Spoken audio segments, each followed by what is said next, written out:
Hello, I'm Sunday Parfait. Today, I'm going to introduce you to the advanced settings of Infinity Nikki's home island and show you how to use some of the features. First, visit Posey to upgrade your construction to at least level 6. You will want to unlock Batch Place, Ability Fusion, Floating Construction, Clipping Construction, Multi-Select Grouping, Free Rotate, and Free Resize. By completing daily tasks such as gardening, crafting, cooking, and caring for animals, you can earn up to 100 home insights daily to upgrade your home ability level.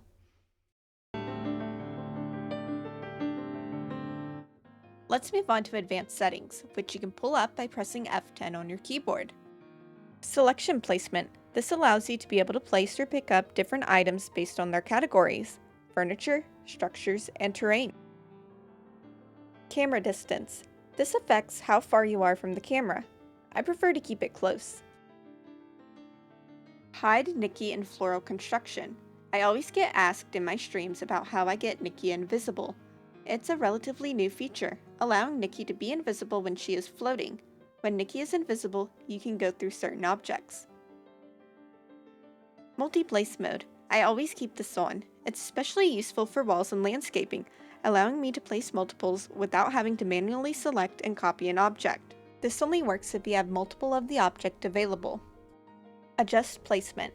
Another relatively new feature that I am in love with. This allows you to make tiny micro adjustments, which I demonstrated in my curved pathways video. Autocorrect distance. This will be up to preference, but I have that turned off. Before they added this feature, trying to adjust the position of a large object like a mountain felt impossible. This does not work for initial placement. Instead, it affects picking up an item that has already been placed. Allow floating. Whether I have this on or not is situational. If you have collision settings set to no collision, or ground collision only, you generally want to keep this on. Otherwise, if I have no need to make an object float, I will keep it off. Collision settings. These are your settings for clipping, which is when one object goes through another. No collision means it'll go through anything and everything. Ground collision only means that it will go through everything but the ground. All collision means it'll go through nothing, instead sitting on top of whatever you're placing it on. Single movement distance. I don't think I ever switched this to above 1, but putting it on anything higher will give a grid-like snap, if you prefer that. Single rotation distance. I primarily keep it on 1 for furniture so that my furniture placement looks less uniform. However, when I'm placing multiple flowers, I like to change it to a rotation of 15 or 45 degrees. By rotating my flowers, I can make the placement look a little more varied and less repetitive. 3-axis rotation. I recommend turning this on. This allows you to rotate most furniture in different directions besides left and right. There is some furniture you can't rotate on a 3-axis rotation, such as terrain. 3-axis scaling. You'll always want this on too. You can make objects taller, wider, shorter, or narrower, a very useful tool to make more unique builds. Again, this does not work on terrain. Snap settings. I keep this off, but you might be interested in it if you want to snap one piece of furniture to another piece of furniture, like with tables and chairs. Placement range. I typically keep this on mid or close. It's up to preference. When I have it on close, sometimes the object will overlap with Nikki and I can't place it, so this is situation dependent. Follow rotation. I think this feature confuses a lot of people when it's turned on, but for most people, they will want it off. If it is on, then the object will rotate as Nikki's point of view rotates. Structures are going to be your walls, stairs, and railings. Structure settings are going to be similar to furniture settings, though there are some key differences you should pay attention to. For example, you cannot resize structures, nor can they be rotated on any axis besides left and right. Allow floating. In general, I keep it off, but there are some cases you may want it on. This will allow a structure to defy physics and float in the air. Collision settings. Like with furniture, this is a case-by-case situation. No collision means your structure can go through objects and the ground. Ground collision only means that your structure can go through objects, but not the ground. All collision means that your structure will not clip through anything. Single movement distance. I usually keep this on 1. However, if you're more familiar with working on a grid, you might prefer a higher number. Single rotation distance. I usually keep this on either 1 or 15. While 1 allows for more creative freedom, a rotation distance of 15 allows for better symmetry. 15, 45, and 90 may feel more familiar for people used to building on a grid. Snap settings. Snap settings allow you to lock structures to each other. I consider it very useful for making walls and fences that are connected. However, for more creative projects, you may find the snapping to be limiting. Placement range.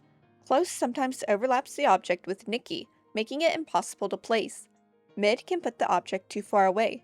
It's a personal preference. Follow rotation. Unless you struggle to use normal rotation, you're going to want this off. It's likely on by default, but it will drive you insane unless it's actually what you want. Like I said earlier, it will follow Nikki's camera rotation. You can save your settings with custom schemes, which will allow you to quickly switch without pulling up the entire advanced settings menu. What's considered furniture? On the surface level, it's pretty obvious. Chairs, lights, bookshelves, decor, that's all considered furniture. You might be slightly surprised by understanding that outdoor flowers are considered furniture. But what will probably throw you off is that terrain is considered furniture. It gets even more confusing. If you're trying to place a hill or a rock, you're going to want to adjust your furniture settings. Speaking of rocks, they're not considered terrain when using the selection placement I mentioned earlier. Rocks are part of the furniture selection placement. A bit confusing, but an important distinction to know. Before I continue further, I need to clarify that my controls are PC controls. However, your own controls for your device should be visible on your own game.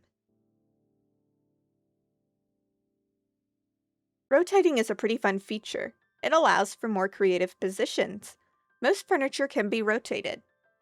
The default rotation is left and right. Pressing Ctrl and using your scroll lets you change the rotating axis. You can completely reset the rotation by holding Ctrl and using your scroll click.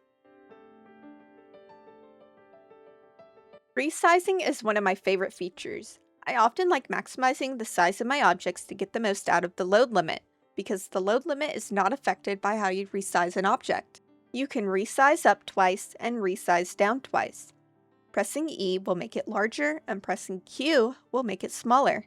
By default, all axes are resized simultaneously. Pressing Ctrl E or Ctrl Q will allow you to go through the different axes if you only want to adjust it a certain way. That's all for this video. I hope I helped you understand some basic settings. I based this video off of some of the questions I get during my building streams, as well as previous building videos I've made. You can check me out on Twitch and TikTok at Sunday_Parfait.